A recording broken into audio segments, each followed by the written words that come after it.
Bismillahirrahmanirrahim. Assalamualaikum warahmatullahi wabarakatuh. Selamat sore, salam sejahtera bagi kita semuanya. Pada kesempatan ini kita akan belajar mengenai sistem manajemen K3 ya. Ini adalah logonya SMK 3. Baik, langsung saja. Tujuan dari belajar ini adalah nanti mahasiswa diharapkan memahami prinsip manajemen K3, yaitu mulai dari lingkup K3, manajemen K3, prinsip dasar SMK 3.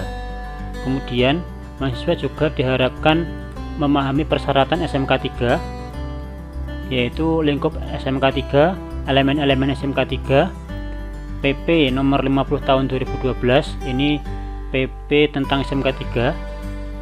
Kemudian keterkaitannya dengan standar lain, yaitu OHSAS 18001 tahun 2007. Kemudian mahasiswa juga diharapkan mampu menyusun dan mereview manual, SOP, formulir, dokumen-dokumen pendukung implementasi SMK 3.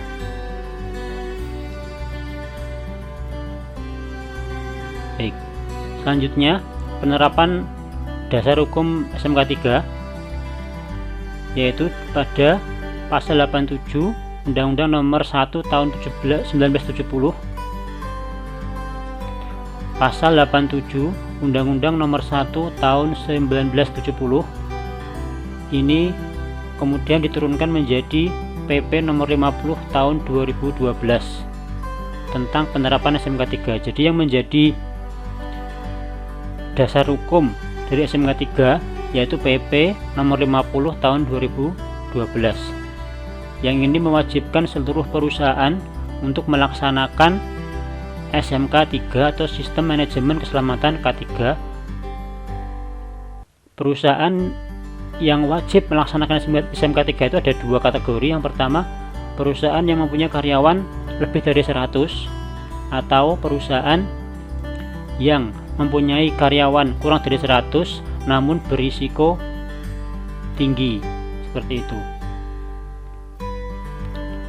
Nah, pasal 87 ini menyebutkan setiap perusahaan wajib menerapkan sistem manajemen keselamatan dan kesehatan kerja yang terintegrasi dengan sistem manajemen perusahaan.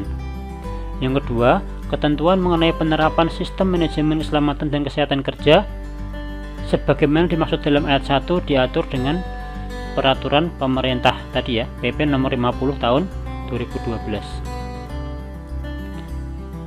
Nah, kemudian kita nanti akan membahas 5W1H ya. Jadi dari SMK 3 itu 5W1H nya itu apa ya. Oke, yang pertama yaitu when. Jadi di tahun 1970 ini sudah dilaksanakan K3 sesuai dengan Undang-Undang Nomor 1 Tahun 70 secara eksplisit ya. Kemudian di tahun 96 ini SMK 3 dikeluarkan melalui Permenaker nomor 5 garis miring Men garis miring 1996. Di tahun 2001 ini ada perkembangan sistem manajemen K3 mulai berkembang melalui ILO tahun 2001. Kemudian OHSAS dikembangkan juga pada tahun 2001. Jadi SMK 3 ini merupakan perkembangan dari OHSAS tersebut. Kemudian di tahun 2003 ini SMK 3 ditegaskan kembali dalam Undang-Undang Nomor 13 Tahun 2003 Pasal 87 yang tadi. Kemudian di tahun 2012 terbitlah PP Nomor 50 Tahun 2012 mengenai penerapan SMK 3 di perusahaan. Nah, jadi SMK 3 itu apa ini? SMK 3 adalah bagian dari sistem manajemen perusahaan secara keseluruhan dalam rangka pengendalian resiko yang berkaitan dengan kegiatan kerja guna terciptanya tempat kerja yang aman, efisien, dan juga produktif. Tujuan dari penerapan SMK 3 itu meningkatkan efektivitas perlindungan keselamatan dan kesehatan kerja yang terencana, terukur, terstruktur, dan terintegrasi. Yang kedua, mencegah dan mengurangi kecelakaan kerja dan penyakit akibat kerja. Jadi kalau kita berbicara mengenai K3 pasti ada dua ya, kecelakaan kerja dengan penyakit akibat kerja. Yang ketiga, tujuannya menciptakan tempat kerja yang aman, nyaman, dan efisien untuk mendukung produktivitas. Jadi kalau tempatnya aman, nyaman, efisien, diharapkan produktivitas sebuah perusahaan juga akan meningkat. Nah, ini tadi yang sudah saya jelaskan bahwa perusahaan seperti apa sih yang wajib menerapkan SMK 3 gitu ya. Yang pertama, perusahaan tersebut adalah mempunyai pekerja atau karyawan minimal 100 orang atau lebih. Atau kalau dia mempunyai karyawan kurang dari 100 orang tetapi dia mempunyai tingkat potensi bahaya tinggi, nah dia juga wajib melaksanakan SMK 3. Kemudian siapa sih yang melaksanakan SMK 3 gitu ya? Yang pertama ada unsur manajemen dan pekerja atau buruh. Ini membentuk sebuah organisasi yang dinamakan P2K3. P2K3 nanti akan dimanajeri atau dipimpin oleh namanya sekretaris P2K3, yang mana untuk menjadi sekretaris P2K3 ini wajib memiliki sertifikat ahli K3 umum dari Kemenaker. Kemudian unsur selanjutnya yaitu serikat pekerja atau buruh, kemudian pihak lain dan terkait dengan perusahaan. Oke. Berdasarkan kebijakan nasional SMK 3 nanti kita akan membahas 3 bab. Yang pertama, pedoman penerapan SMK 3, yang kedua pedoman penilaian, yang ketiga laporan audit SMK 3. Nah, ini merupakan penerapan SMK 3. Jadi, penerapan SMK 3 itu dimulai dari penetapan kebijakan K3. Jadi sebuah perusahaan harus membuat sebuah kebijakan, kemudian dari kebijakan itu diturunkan menjadi sebuah perencanaan K3 atau namanya pelaksanaan rencana. Setelah pelaksanaan rencana dilakukan pemantauan dan evaluasi kinerja K3, kemudian peninjauan dan peningkatan kinerja SMK 3. Ini terus berkesinambungan, terus dilakukan evaluasi kebijakan, rencana, pelaksanaan, pemantauan, peninjauan, evaluasi, dan sebagainya. Nah, ini merupakan contoh dari penerapan kebijakan K3 yang dilakukan oleh PT Krakatau Engineering. Ya. Nah, dalam menyusun kebijakan ini dasarnya ada dua, yaitu tinjauan awal kondisi, kemudian yang kedua konsultasi pengurus dan wakil pekerja.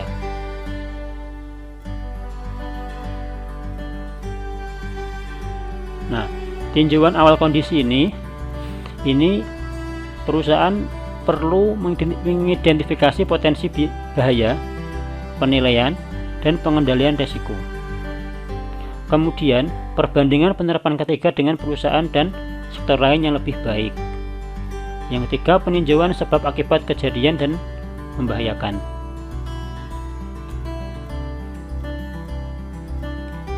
Nah, dalam menetapkan kebijakan K3 itu harus disahkan oleh pucuk pimpinan perusahaan. Jadi disahkan oleh pimpinan pucuk perusahaan, bagian manajemen perusahaan, tertulis, tertanggal, dan ditandatangani. Kemudian secara jelas menyatakan tujuan sasaran K3, terdokumentasi dan terpelihara, dinamis, ditinjau ulang, seperti itu.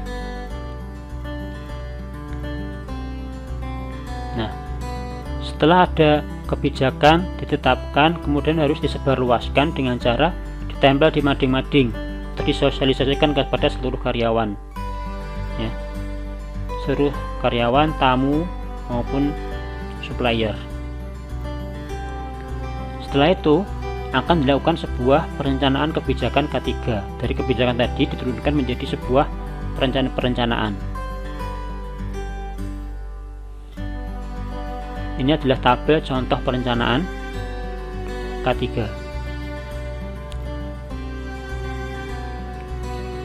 Kemudian setelah ada rencana, selanjutnya yaitu pelaksanaan rencana K3. Nah, dalam pelaksanaan rencana K3 ini harus ada sumber daya atau SDM K3. Yang kedua, sarana dan prasarana memadai. Yang pertama ada organisasi K3. Organisasi K3 tadi P2K3 tadi terdiri dari unsur serikat, dari unsur manajemen, dan juga dari unsur karyawan. Kemudian harus ada anggaran yang memadai, prosedur kerja, informasi dan pelaporan, serta pendokumentasian. Yang keempat harus ada instruksi kerja. Yang keempat, pemantauan dan evaluasi kinerja K3. Ini dilakukan pemeriksaan, pengujian, pengukuran, kemudian audit internal. Audit internal artinya audit yang dilakukan oleh dalam perusahaan tersebut.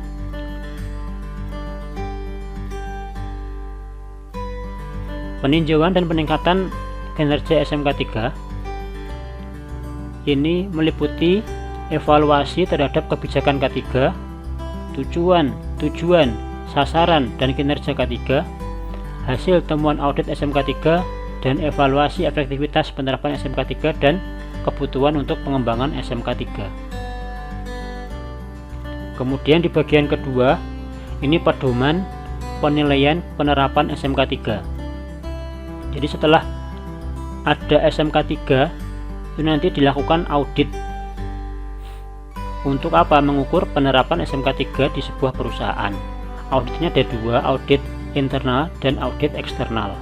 Audit internal itu dilakukan oleh perusahaan itu sendiri, sedangkan audit eksternal dilakukan oleh lembaga audit yang telah ditunjuk oleh Menteri Tenaga Kerja. Di pasal 190 Undang-Undang Nomor 13 Tahun 2003 dia memuat sanksi administratif. Sanksinya berupa teguran, peringatan tertulis, pembatasan kegiatan usaha, pembekuan kegiatan usaha, pembatalan persetujuan, pembatalan pendaftaran, dan lain sebagainya. Ini merupakan 12 elemen audit SMK 3, nanti dibaca sendiri. Dan ini merupakan kriteria audit SMK 3 ya. Jadi ada pembangunan dan pemeliharaan komitmen, strategi pendokumentasian, peninjauan ulang desain dan kontrak, pengendalian dokumen, dan sebagainya.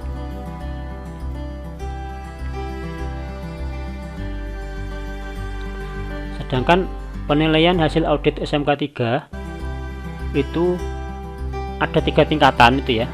Kalau dia setelah diaudit mendapatkan nilai 0 sampai 59, berarti nilainya kurang, seperti itu. Nilai 60 sampai 84%, nilainya baik. Sedangkan jika perusahaan mendapatkan nilai 85 sampai 100%, maka nilainya memuaskan. Nah, penilaian kriteria. Jadi ada 3 kriteria. Yang pertama kritikal, yang kedua mayor, yang ketiga minor. Ya. Kalau kritikal itu temuan yang mengakibatkan kematian atau fatal. Kategori mayor itu tidak memenuhi ketentuan peraturan, tidak melaksanakan salah satu prinsip SMK 3, dan terdapat temuan minor untuk satu kriteria audit di beberapa lokasi. Sedangkan kriteria minor itu ketidakkonsistenan dalam pemenuhan persyaratan, peraturan perundang-undangan, standar, pedoman, dan acuan lainnya. Terima kasih. Begini itu dapat saya sampaikan. Semoga bermanfaat. Assalamualaikum warahmatullahi wabarakatuh.